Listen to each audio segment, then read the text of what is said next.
Hello friends, உங்கள் வீட்டில் சப்பாத்தி மீந்து போயிருச்சா? அதை எப்படி நம்ம ஒரு ரெசிபி பண்ணலாம்ங்கிறத பார்க்கலாம் வாங்க. சின்ன குழந்தைங்க கூட, சப்பாத்தி சாப்பிடாத குழந்தைங்க கூட இப்படி செஞ்சு கொடுத்து பாருங்கள், சூப்பராக சாப்பிடும். சப்பாத்தியை இப்படி சுருட்டிக்கணும். இப்படி பீஸ் பீஸாக கட் பண்ணுறதுக்கு சொல்கிறேன்.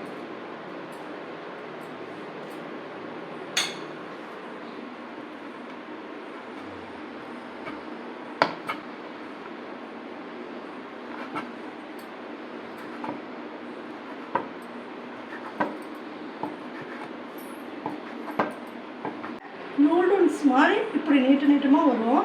பிள்ளைங்க நாம் இப்படி செஞ்சு கொடுத்தோம்னா சப்பாத்தி நூடுல்ஸ் இதை சூடாக செஞ்சு கொடுத்தோம்னா அருமையாக சாப்பிடுவாங்க. பாருங்களா, தேவையான பொருட்கள்: சப்பாத்தி, பழைய சப்பாத்தியை நம்ம கட் பண்ணி வச்சுருக்குறோம். வெங்காயம், தக்காளி, இஞ்சி பூண்டு பேஸ்ட்டு, ஒரு முட்டை, கருவேப்பிலை, கொத்தமல்லி தழை, சிக்கன் மசாலா, தேவையான அளவு உப்பு. அடுப்பு பற்றிட்டு ஒரு ஃபேன் எடுத்து வச்சு அதில் எண்ணெய் ஊற்றுங்க. எண்ணெய் நல்லா காஞ்சோனையும் கடுகு உளுத்தம் பருப்பு போடணும்.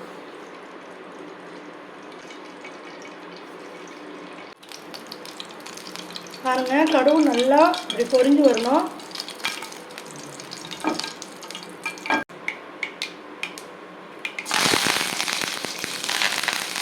கருவேப்பிலை, இஞ்சி பூண்டு,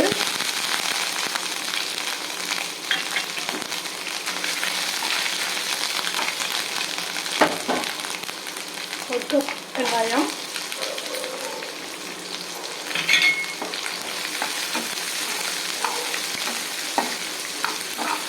பொன்னிறமாக மாதிரி வணக்கணும். அடுத்தது நம்ம தக்காளி போடலாம். தக்காளி அதே மாதிரி நல்லா வதக்கி விடணும்.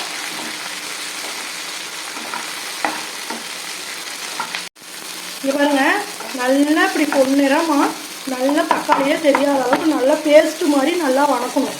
வணக்கினாதான் நம்ம அந்த இது நல்லாயிருக்கும். சப்பாத்தியோட கிரேவி நல்லாயிருக்கும். சும்மா நீங்கள் லைட்டாக அப்படி போட்டோமா எடுத்தோமான்றதுங்க நல்லா இருக்காது. அப்புறம் என்னடா யூடியூப்பில் சொன்னாங்களே நமக்கு நல்லா வரலையே நினைக்காதீங்க. நாங்கள் எப்படி செய்யணுமோ அதே மாதிரிங்க.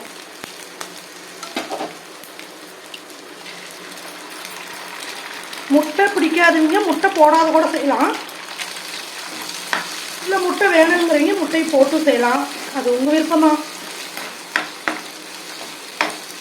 அடுத்தது உப்பு. சப்பாத்திலே கொஞ்சம் உப்பு இருக்கும், அதனால் கொஞ்சமாக போட்டுக்கலாம். ஏன்னா சப்பாத்தி நம்ம பிணையிறப்ப உப்பு போட்டிருப்போம்ல, அதனால சப்பாத்தி உப்பு இருக்கணும், கொஞ்சமாக போட்டுக்கலாம்.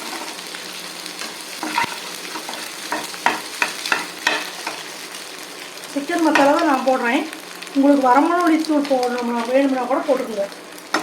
எங்களுக்கு காரம் கம்மியாக தான் வேணும், அதனால் நான் சிக்கன் மசாலா மட்டும் போடுவேன்.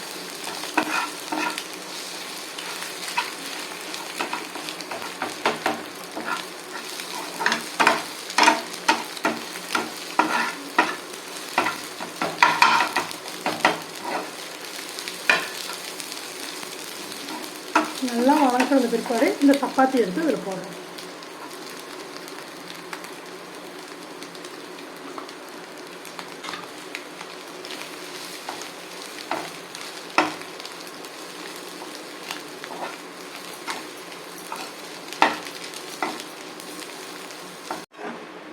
லைட்டாக தண்ணி தெளிச்சிருக்கிறேன்.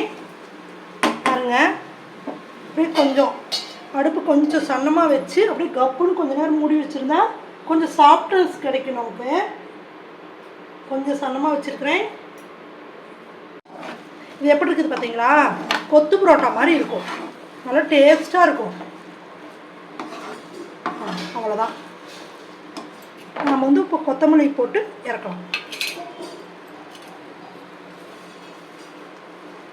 நீங்களும் உங்கள் வீட்டில் இந்த மாதிரி டிஷ்ஷை செஞ்சு பாருங்கள்.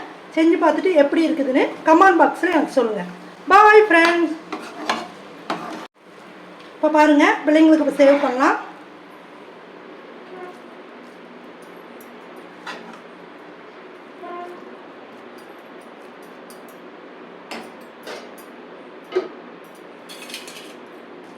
கண்ணே, இந்தாங்க கண்ணே. நீங்களும் இதே மாதிரி செஞ்சு சாப்பிட்டு பார்த்துட்டு எப்படி இருக்குதுன்னு என் கமெண்ட் பாக்ஸில் சொல்லுங்கள். Bye friends.